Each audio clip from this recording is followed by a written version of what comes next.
You ever find yourself going to sleep and you can't stop thinking about negative thoughts? Hello, my successful and healthy earthlings. Mihaela Ragush here, naturopath and founder of the Natural Health Podcast. Today, I'm going to share with you just how negative thoughts before bed affect your sleep. We're going to go and talk about bedtime negative thinking, how negative thoughts affect your sleep, and then 3 tips how you can sleep better. And at the end of this episode, I'm going to give you an opportunity to join a success and health-oriented community by clicking below and joining the Natural Health newsletter community.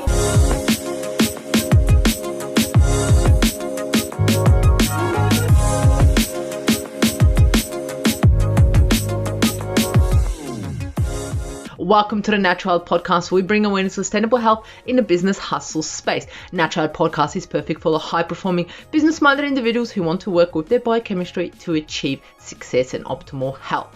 It's Mondays with Mihaela. That's right, me. Thank you so much for tuning in. Absolutely love, and appreciate your support. On Mondays, I'm here to provide you with simple, savvy, and sustainable health hacks to optimize your health. In today's episode, I'm going to be talking about negative thinking and sleep, or even insomnia, right? Think about the last time that you were laying in bed and you couldn't fall asleep. Think about the thoughts that came to you. Usually, most of the time, these thoughts are thoughts about worry, negative thoughts of what if scenarios are played through your head. Sometimes even some really dark negative thoughts follow. Our mind just goes ballistic thinking about these things. Is it normal, or how does it affect your sleep? Look, these are the things that I'm going to talk about in today's episode. If you want to know how it actually affects your sleep, stick to it. But let's talk about bedtime repetitive negative thinking. What is it, and how and why does it occur? I know myself that when I lay down to go to bed and when I can't sleep, which is rare, I think, I'm pretty fortunate for that sense, but when I do, I think about what's happening to my dog. Is he okay in his bed? Is something going to happen to him? Is my partner okay? Is my family okay? What's going to happen tomorrow? How's my business going? Am I losing money? Am I gaining money? What's happening around the world? All of these thoughts all of a sudden get dumped into my brain. It's like, wow, why couldn't they come earlier when I had time and energy to deal with these and process it? Why are they coming now, right? And the thing is why do we think about these things before bed? We think about our finances, how our business is doing, our family, the world, our property, even death. Some questions even cross us. Why are we alive? All of these questions can cross our mind before bed.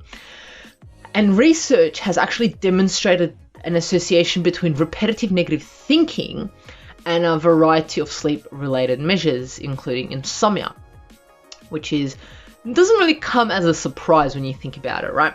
But what is repetitive negative thinking? It's been defined as excessive and repetitive thinking about negative topics that is experienced as difficult to control. Because certain forms of repetitive thinking actually may be constructive, a definition aspect of repetitive thinking is that it is dysfunctional, that it is instructive, difficult to disengage from, and unproductive. So these thoughts that come across us are not productive, we cannot stop it, uncontrollable, and it just comes out of nowhere, which is quite interesting, right? So there's been multiple studies done on this, and I'm going to talk about one soon, which goes into detail about what effects it has on us. But multiple studies has actually identified that people who experience depression are more prone to rumination and repetitive thoughts of shame, anger, regret, and sorrow. So a study done in 2015 July named depressive rumination the default mode network and the dark matters of clinical neuroscience. It's actually published in the Journal of Biological Psychiatry, where they did a meta-analysis of previous research and identified that depressive rumination, so thoughts, are more likely to emerge when the firing and increased cerebral blood flow to a specific region of the cerebrum called sublingual prefrontal cortex, also called as SGPFC for all those people who want to know more about it, synchronizes with the default mode network, DMN. So this default mode network is a network of brain regions that are active when your mind wanders and you find yourself daydreaming, reminiscing, or lost in self-thought, right? This is kind of what happens before we go to bed. So researchers actually believe that increased connectivity between the sublingual prefrontal cortex and the default mode network can backfire by creating a vicious cycle of rumination in people who are experiencing depression.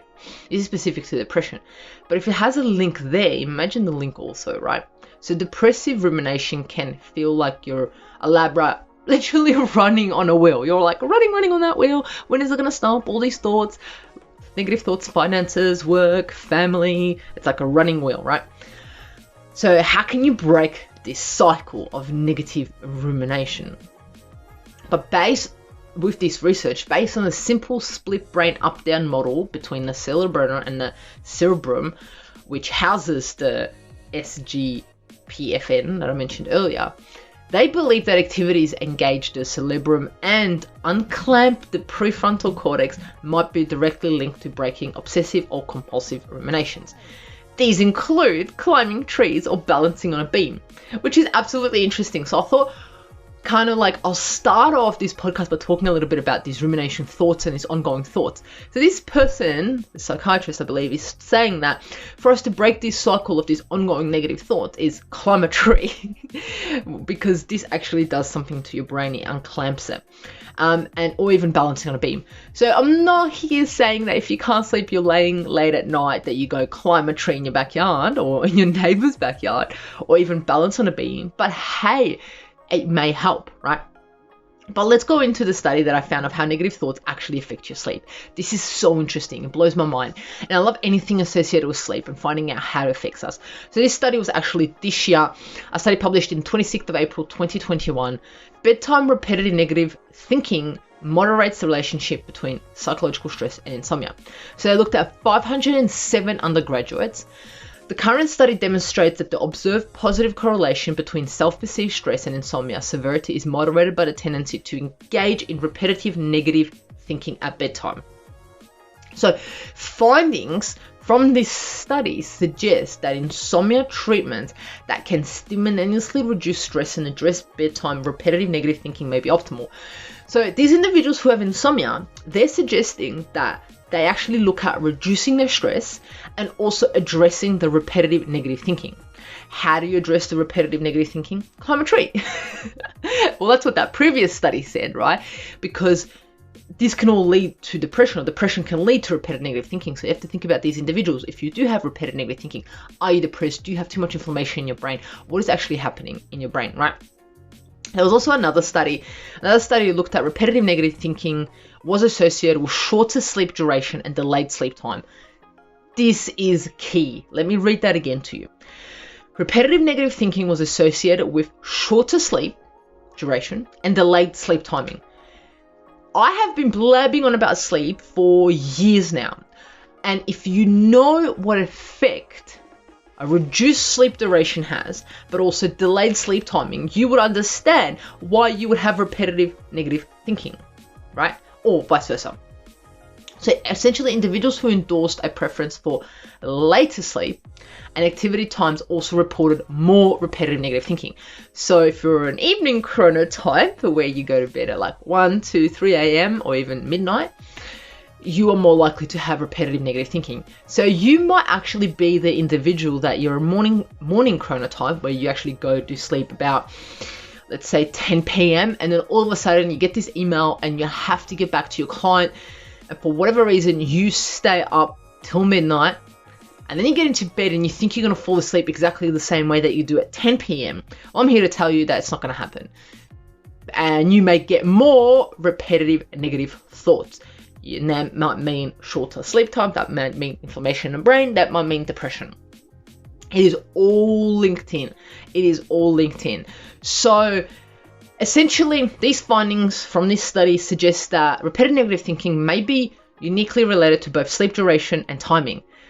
So if you get your sleep duration on point and your sleep timing correct, you may not have those repetitive negative thinking, you may not get that information in your brain, you may not get depressed, you may have productivity to an absolutely amazing level.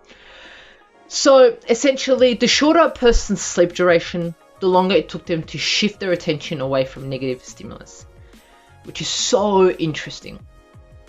Results also indicated that bedtime and sleep duration may be contributors to repetitive negative thinking, and that sleep disruptions may precede the onset of repetitive negative thinking. I don't know about you, but have you ever woken up and all of a sudden this negative thought comes on and you can't go back to sleep? So then you keep thinking about that negative thought, and that negative thought leads to another negative thought, and you feel useless, powerless. Well, why does that happen? Well, I spoke about earlier why that happens, because of our brain regions, activations, and so forth. But what can you do, right? That is the question. What can you do? Let's go into 3 tips to sleep better, because that actually may assist with the repetitive negative thinking. Number 1 that I always talk about is routine. I know it sounds boring. It's not this amazing supplement that I'm here to tell you about. I'm here to talk to you about routine. Okay, routine. Because if you have routine and you go to bed at the same time, you wake up at the same time, which means your sleep duration is always the same, doesn't change, nor is it interrupted. Okay, so your sleep duration isn't interrupted, but neither is your timing, which then reduces your repetitive negative thinking at night, right? That's the number 1 thing. Number 2 is stress reduction techniques. And one of the key ones here is breathing. Taking that deep breath in and out, having a routine about your stress reduction techniques. And these stress reduction techniques are not only just before bed, they are throughout the whole day.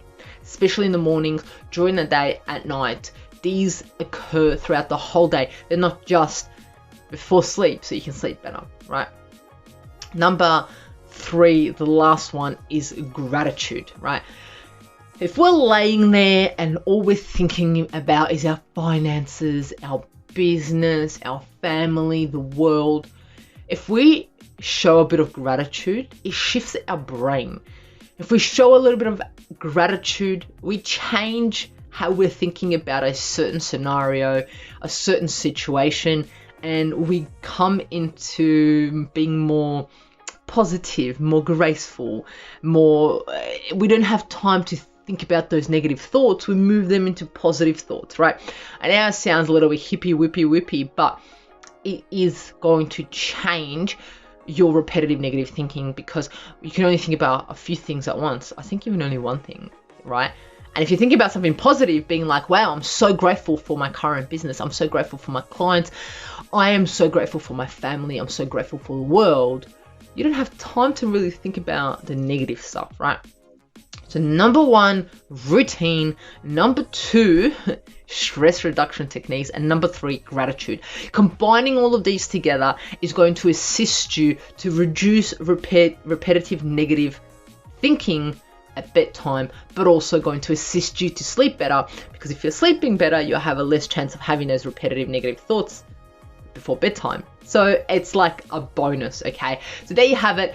A bit of information about how repetitive negative thinking actually impacts your sleep. And yes, it does. It impacts your sleep dramatically. Shorter sleep duration and also timing goes off, which has so many effects on your whole body, your immune system, your cognitive function, and so forth.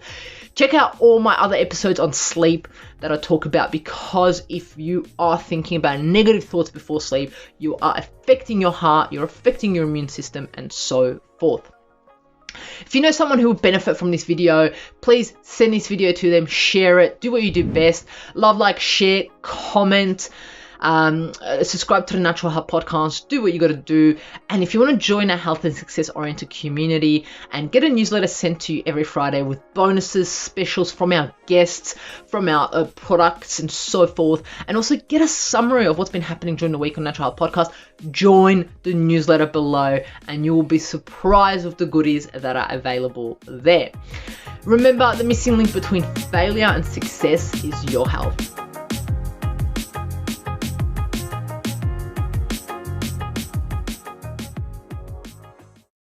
Content and information provided here is opinion of Mahela Raguse and is for information purposes only and does not constitute medical advice. It is not intended to provide medical advice or take the place of medical advice or any current treatment you're undertaking. Consult your own medical professionals for any medical issues that you may be having. This entire disclaimer also applies to any guests or contributors to the Natural Health Podcast. It is advised that you consult your doctor or healthcare professional in relation to any health concerns you may be having. Mahela Raguse does not take responsibility for any health consequences which occur from a person listening, viewing, or reading this content. Under no circumstances shall the Natural Podcast, Mahela Raguse, any guests or contributors to the Natural Podcast, or any employees, associates, or affiliates of Mahela Raguse be responsible for damages arising from the information provided on the Natural Podcast. By listening to this podcast, you agree not to use this podcast as medical advice to treat any medical conditions in either yourself or others. Please note, if you're taking prescription, do not stop your medication or start a new protocol, including but not limited to supplements, diet, lifestyle changes without consulting a doctor or healthcare professional. If you or any person has a medical concern, you should consult with your healthcare provider or seek other professional medical advice. Never disregard professional medical advice or delay in seeking it because of something that you have read or heard on the Natural Podcast or in any linked materials. If you think you may have a medical emergency, call your doctor or emergency services immediately. Neither Mahela Raguse nor the publisher of this content takes responsibility for the possible health consequences of any person or persons reading or listening or following the information in the educational content.